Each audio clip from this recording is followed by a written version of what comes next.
set of questions are provided to us. Let's have a look on it. Do you know the two main parts of a solution? What is the universal solvent? What do you mean by a solution? What are true solutions? Solutions are pure substances or mixtures. So let's try to find out the answers to these questions. So hello everyone, welcome to Aakaar chemistry classes. We are going through a series of sessions for the chapter Is Matter Around Us Pure? It is 9th class chapter and related to CBSE board. The session number is 16th. So let's try to understand what these questions tell us. Actually, we have seen one of the experiments in the previous session. We have gone through one experiment in the previous session where we have seen what are solutions or one example of salt solution. So let's try to find out what these questions are going to give to us. Now let's talk about solution. First of all, we are going to understand what this solution is. Okay. So the solutions actually are the mixtures. They are not the pure substances. The very first thing which should be there in mind is that solutions are mixtures. They are not pure substances. Not pure substances. Okay. Then what? If they are mixtures, then it means they should not be pure, but they are homogeneous in nature. Solutions are homogeneous in nature. Okay. Now when I am saying that they are homogeneous in nature means what? It means that you can find uniformity in the particles. You can find there is uniformity. There is uniformity in the distribution of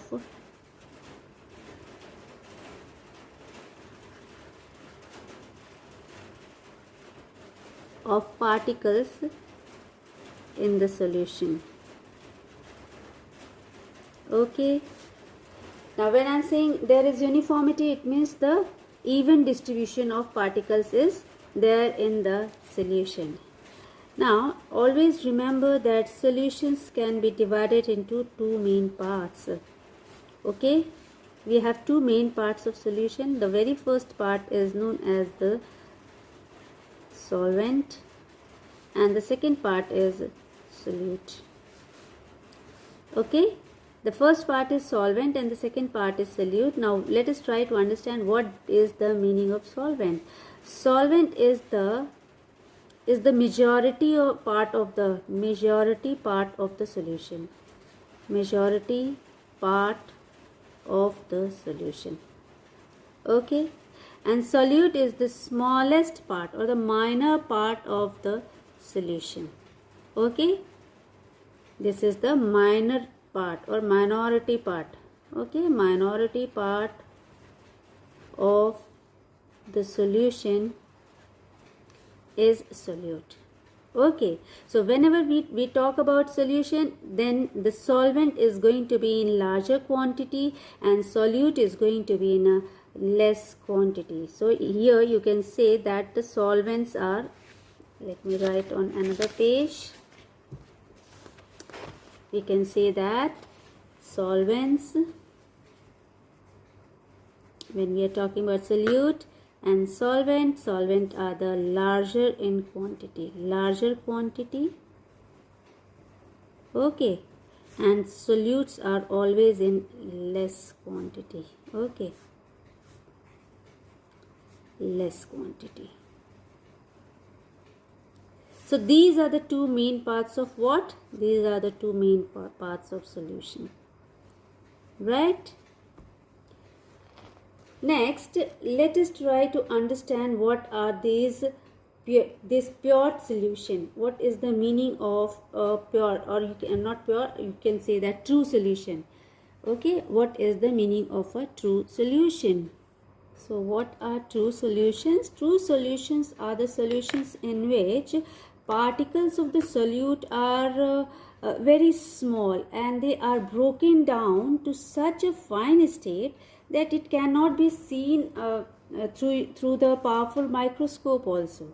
Okay, so what we can say, that true solutions are the solutions in which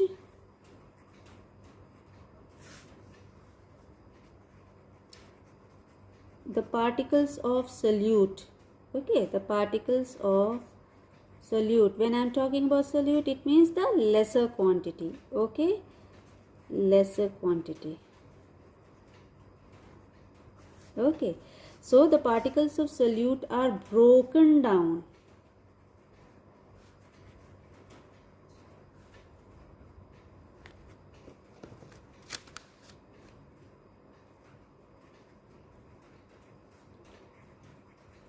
to such a state that they cannot be seen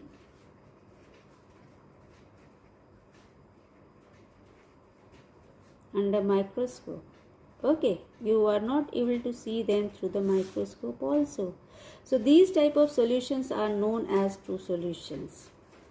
Okay, we call them true solutions, right? In true solutions, the solute are broken down to, you can say, the diameter of 1 nanometer. Okay, the size of the particle in true solution, the size of the particle can be the size of the particle of solute. Okay, particle of solute can be equal to 1 nanometer.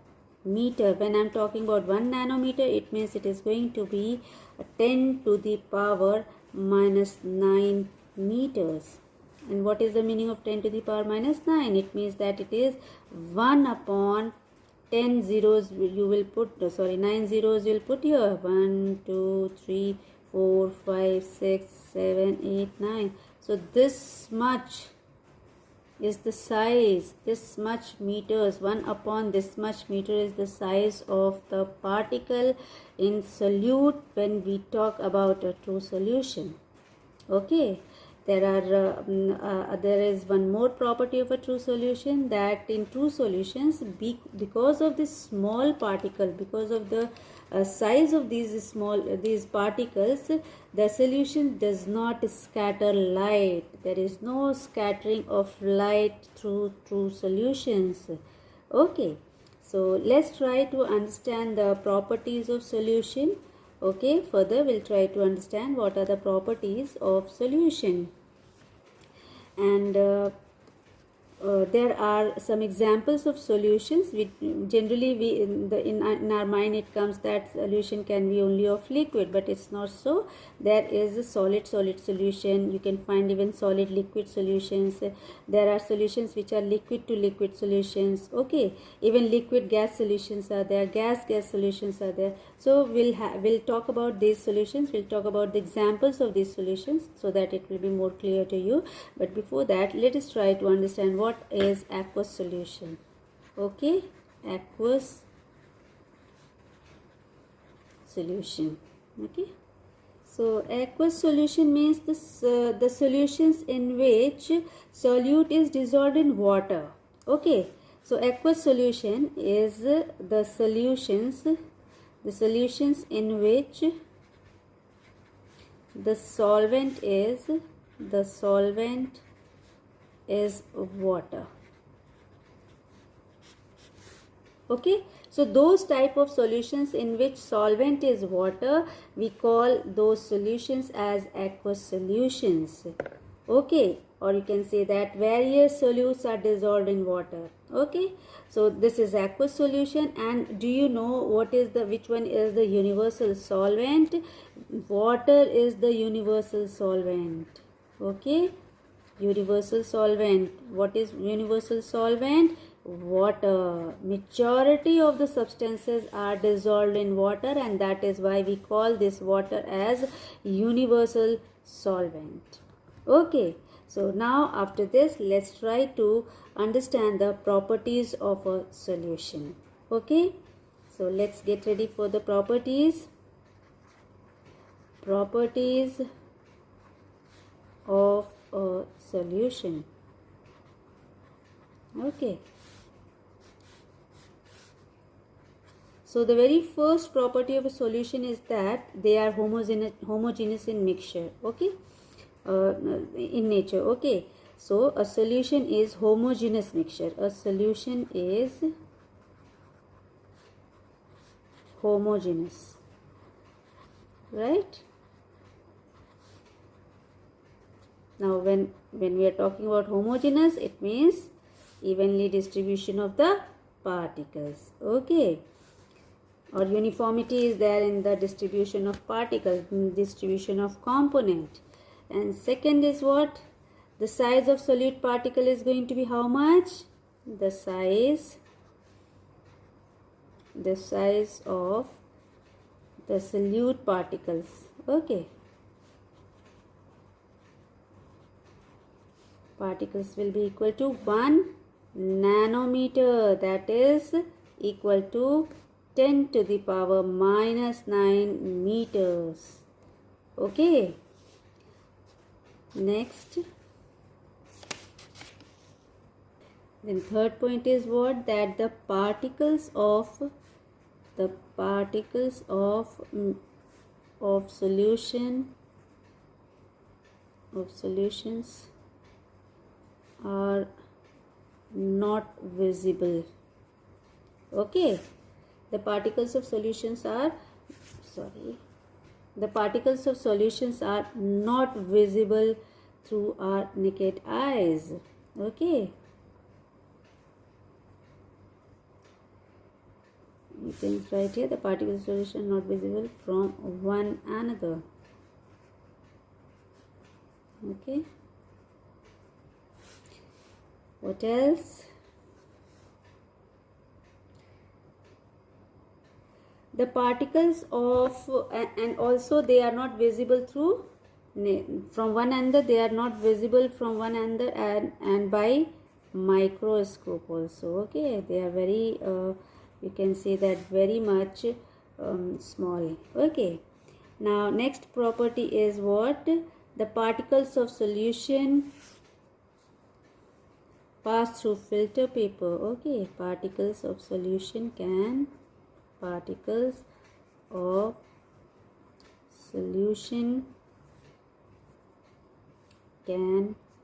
pass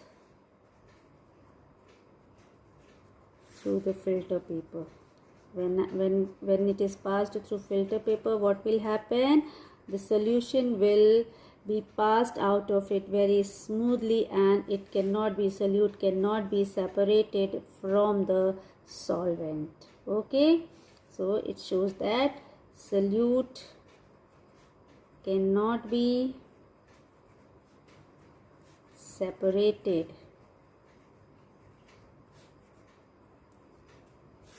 from the solution. Okay, you cannot filter out the solute. Okay, in solutions you cannot filter out the solute, right? And fifth is that solutions are very you can say that they are very stable. You don't find the solute to settle down at the bottom after you keep them for few minutes. Okay, so they are very stable, right? The particles of solute,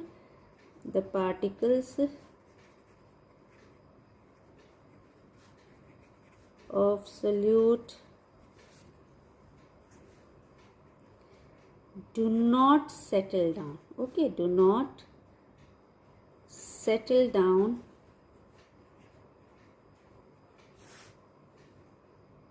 even after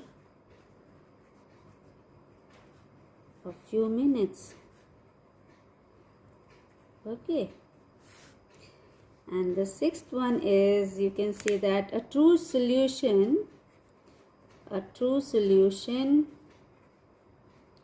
does not scatter light,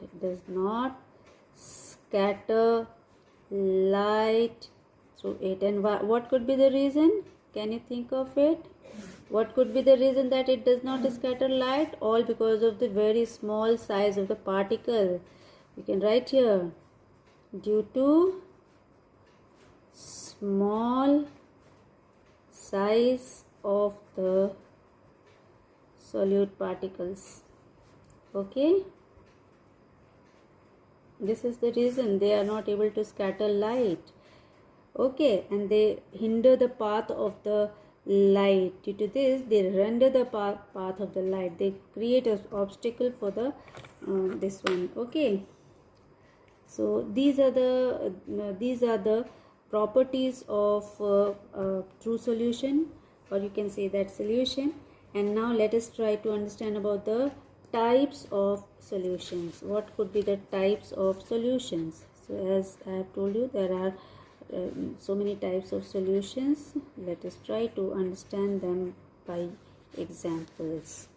So the first one you can say is solution of solid in a solid, solid to solid solution. Okay, so solid to solid solution can be alloys. What could be the example? Alloys. Okay, in solid to solid solution you can take alloys. Alloys of what? Alloys are solid solutions of metals, so we can say that alloys of metals. Okay, you can see the example of brass. Okay, you can see the example of brass, in which copper and zinc, copper plus zinc is added. Okay, in this case you can see that copper is the solvent here. Copper becomes the solvent being larger in quantity, and this becomes the solute being smaller, being in a smaller quantity. If you see the ratios, it could vary from, suppose this one copper, it varies from, you can say, 50 to 60%, and this varies from 40 to 50%.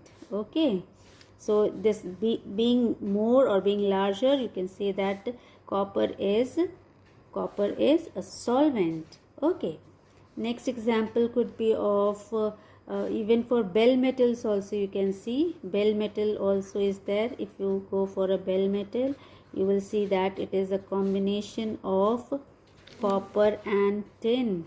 Okay, copper plus tin.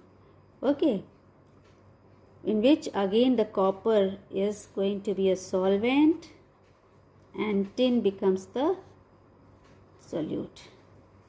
Okay, in bell metal also you can see copper is the solvent and tin is going to be the solute. This gives you 80%, and this could be nearly about 20%. So this is the ratio for them. Okay, now next is the second type of the solution is solid liquid solution. Solid liquid, okay, solutions. So for solid liquid solution you have plenty of this one. For example, sugar plus water. Okay, that is sugar solution, in which sugar is what? Solute. You have sugar as a solute. What is water? It is solvent. Water is what? Solvent. Okay, so you are having here solid to liquid also. Now if you go for liquid one, say if you wish to find out liquid to liquid solution, what could be the example? For liquid to liquid solution, what could be the example? So it is going to be, you can say, alcoholic drinks. Okay, alcoholic drinks, or you can say that vinegar, that is alcoholic one. If we consider it as vinegar is solution of acetic acid and water, in which acetic acid becomes what? The solute, and water becomes what? The solvent. Okay, next is So the next one, that is the fourth one, is the type of liquid to gas or gas in a liquid. Okay, so gas and liquid. Gas and liquid. This type of solution is going to give you which type of example? You can take soda water. Soda water is a good example of gas to liquid. Okay, in which you will get what? Carbon dioxide, that is CO2 plus water. Okay, this becomes the solute, this becomes the solvent, right? And in gas to gas, the last one is gas to gas, where you will get what? Air as a mixture. So there are plenty of examples for air, right? You'll get here air as in air you will get plenty of gases, mixture of gases, okay, in which carbon dioxide and water vapor, they can be solute. Oxygen, argon, carbon, all these are solute, okay, and nitrogen is the solvent in this case. In air, nitrogen becomes the solvent, right, and rest of the gases are going to be considered as solute. So these are the properties and the examples of solution. In solutions, you can see the uniformity of the particles, okay, throughout the solution. Substances present in lesser amount are known as solute, and those which are in larger quantity, they are known as solvent, okay. And the solutions which are dissolved in water, solutes which are dissolved in water, are called as aqueous solutions. And your universal solvent is what? It is water. And what do you mean by true solution? True solutions are the solutions in which the particles of solute are broken down into very fine state, such that they cannot be seen even with a microscope, okay. So these are the these are the explanations about solution. I hope you have come to know, or you have understood what is the meaning of solution. And let's come up with another session, because the session is going to be quite longer here. So we'll come up with another session for the suspensions. So till then, take care. Goodbye.